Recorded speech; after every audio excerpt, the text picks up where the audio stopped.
বন্ধুরা, এখন আমরা আছি সল্টলেক সেক্টর 5-এ। এখানে আমরা মুখ্যমন্ত্রী জনতার দরবারে আমরা এসেছিলাম। পুলিশের যৌথ মঞ্চের তরফ থেকে কিছুজন এসেছিলাম। আমরা আমাদের পুলিশের যে রিক্রুটমেন্টটা তার রেজাল্টটা প্রকাশ করা নিয়ে সেটা তুলে ধরতে মুখ্যমন্ত্রীর কাছে। যদিও আমরা সকলে ঢুকতে পারিনি, দুজন ঢুকেছে আমাদের তরফ থেকে। তোমরা সবই জানতে পারবে। সন্দীপদা আর আরেকজন কস্তুরী বলে একজন দিদি ঢুকেছে আমাদের কথাটা তুলে ধরার জন্য। আর ওরা তুলে ধরবে এটুকুনি আমাদের বিশ্বাস। ওরা তুলে ধরেছে এই জিনিসটা। অনেক পরিশ্রমের পর আমরা তুলে ধরে ওখানে ঢুকতে পেরেছি। তো আর কিছুই না, আজকে এই একটা ছোট্ট প্রচেষ্টা আমাদের ছিল।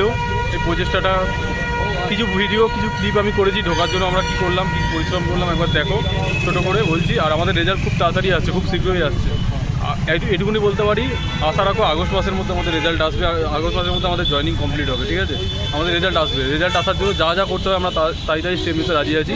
আমরা সকলে মিলে স্টেপটা নেবো, সবাইকে এক হতে হবে। এটুকুনি বলতে চাই। আজকে অনেক দূর থেকে আমরা এসেছি, এখানে এসে প্রায় 7-8 ঘন্টা আমরা লাইনে দাঁড়িয়েছি, ঠিক আছে? যদিও এগুলো বলার কোনো মানে হয় না। যদি এই আমাদের বার্তাটা যদি মুখ্যমন্ত্রী অবধি পৌঁছায় তাহলে এগুলো সব সার্থক হয়ে যাবে, ঠিক আছে? ঠিক আছে, এটা এটুকুনি দেখে নাও। আর এটুকুনি বলতে চাইছি যে রেজাল্ট খুব শীঘ্রই আসতে চলেছে।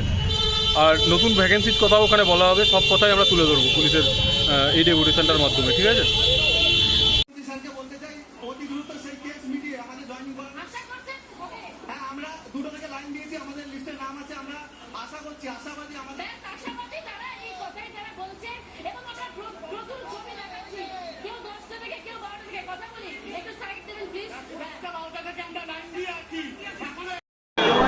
সুরেন্দ্র তিওয়ারি মহাশয় চলে এসছে।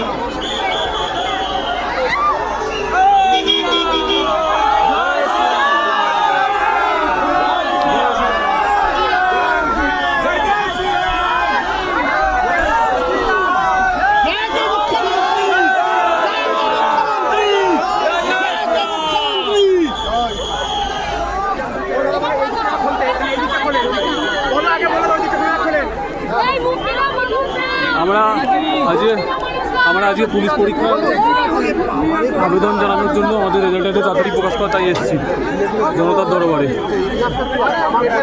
ঠিক আছে? মুখ্যমন্ত্রী ঢুকলো, আমরা এসেছি, চেষ্টা করছি।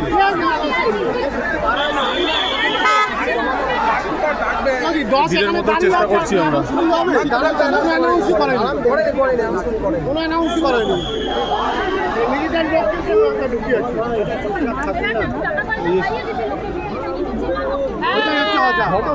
এই যে সন্দীপদা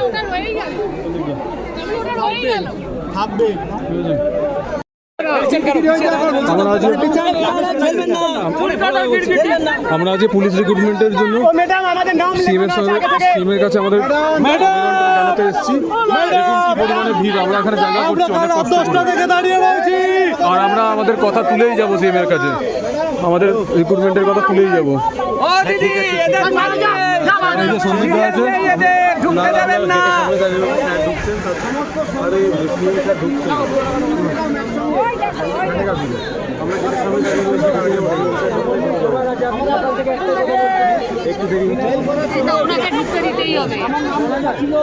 একদম একদম একদম টেনশন করো না। যারা